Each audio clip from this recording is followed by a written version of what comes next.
शुभम शर्मा जी, ग्वालियर से। राधे राधे महाराज। राधे राधे महाराज जी। महाराज जी, क्या देह त्यागना भी प्रारब्ध हो सकता है? अर्थात भागवतिक ऊर्जा से भूल चूक में प्राप्त की बुद्धि एवं अहम को भी नष्ट करना प्रारब्ध हो सकता है?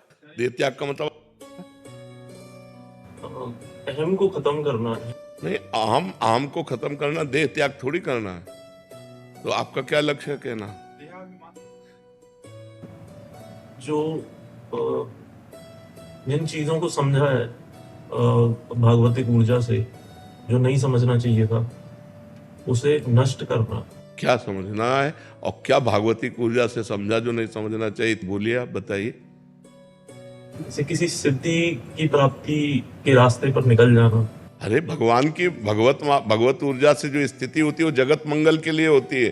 वो अपना मंगल और दूसरों का मंगल करती है। उसे नष्ट करने की सामर्थ्य तुम्हारे में कहाँ गई? क्या ये प्रारब्ध हो सकता है कि अब जो इस शरीर में जो मैंने चीजों को समझ लिया है? क्या समझा है मुझे भी तो बताओगे? कृपा करके 4 लोग और सुनेंगे कि आपने क्या समझा है। जैसे महाराज जी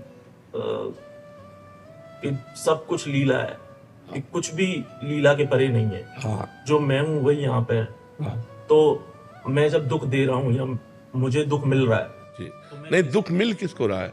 जब इतनी ऊंची बात कर रहे हो तो दुख की संज्ञा किसको है?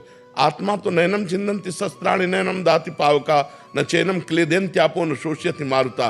अग्नेयास्त्र में सामर्थ्य नहीं कि जला सके, वायुआस्त्र में सामर्थ्य नहीं कि उड़ा सके, वरुणास्त्र में सामर्थ्य नहीं कि उसे भिगो सके। तो दुख कैसे स्पर्श कर सकता है? दुख है क्या? भ्रम।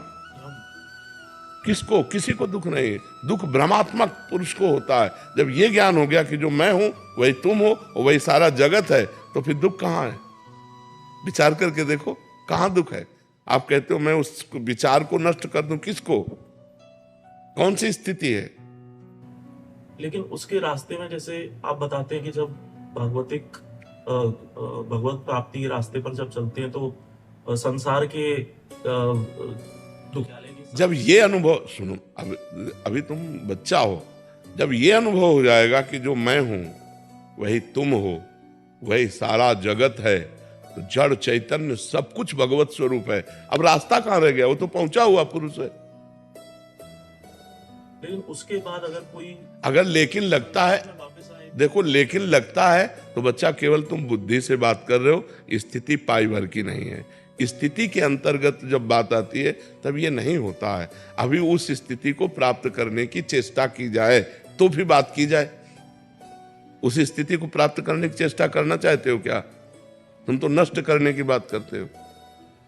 वैसे नाम जप करो, भगवान का नाम जप करो और गंदी बातों से बचो। हमारी प्रार्थना, गंदे आचरण जो होते हैं उनका त्याग करो और भगवान का नाम जप करो। सब ठीक हो जाएगा, सब ठीक हो जाएगा।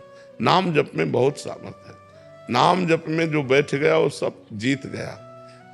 कोई ऐसा प्रारब्ध हो सकता है जो नाम जप से और ध्यान से ना कटे, तो उसके लिए कुछ और चीजें की जाए? ऐसा प्रारब्ध नहीं होता कोई भी।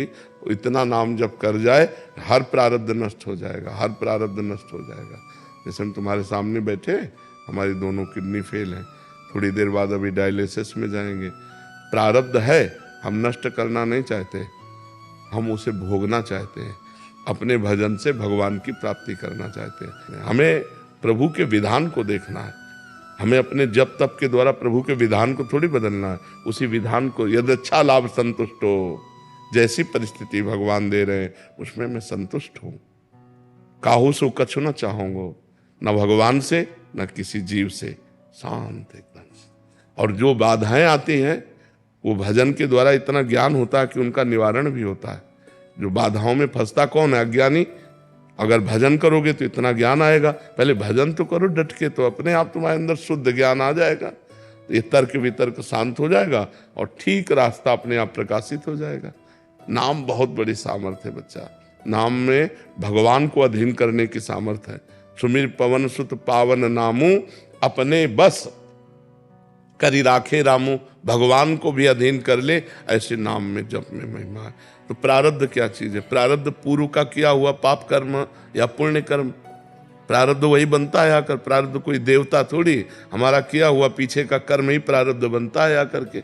तो अगर हम नवीन कर्म भजन डट के करेंगे तो प्रारब्ध को परास्त कर देंगे पीछे वाले को। अब यह है कि पीछे वाला है 500 ग्राम और आपका भजन है 50 ग्राम, तो कुछ होने वाला नहीं। आपका भजन जब 500 से ऊपर चले तब वो दबेगा जा करके। तो प्रारब्ध के अनुसार जब भजन उस कोटि का हो तो प्रारब्ध नष्ट हो जाए। अपने लोगों को भजन चुन्न पुण्य है और प्रारब्ध पहाड़ की तरह वो दबाए डाल रहा है। तो माला चलाते हुए भी उसको कष्ट हो रहा है, वो चिंता हो रही है, उसको शोक हो रहा है, क्योंकि प्रारब्ध बहुत प्रबल है। तभी तो कहते बहुत होश में रहना चाहिए। हम अनजाने में बहुत से पाप कर लेते हैं। अरे जो मुर्गा मुर्गी मछली बकरा बकरी ये सब खा रहे हैं, ये पाप नहीं है क्या?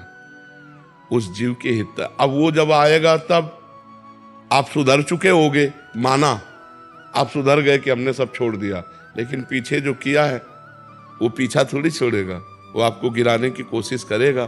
तो अब डट के भजन करो तो वो तुम्हें नहीं गिरा पाएगा। भजन के द्वारा ये सब बात बनेगी बच्चा। भजन नहीं तो कुछ नहीं। ये ज्ञान विज्ञान माया के आगे काम नहीं करता। शिव विरंच का मोह है को है बपुराण, अस जिए जान भजी मायापति भगवान। राम राम राम, राधा राधा, कृष्ण कृष्ण, हरि हरि। जो नाम प्रिय हो खूब नाम जप करो, इसी से मंगल हो जाएगा, इसी से दिमाग भी ठीक हो जाएगा और रास्ता भी आपको दिखाई देने लगेगा। ठीक है।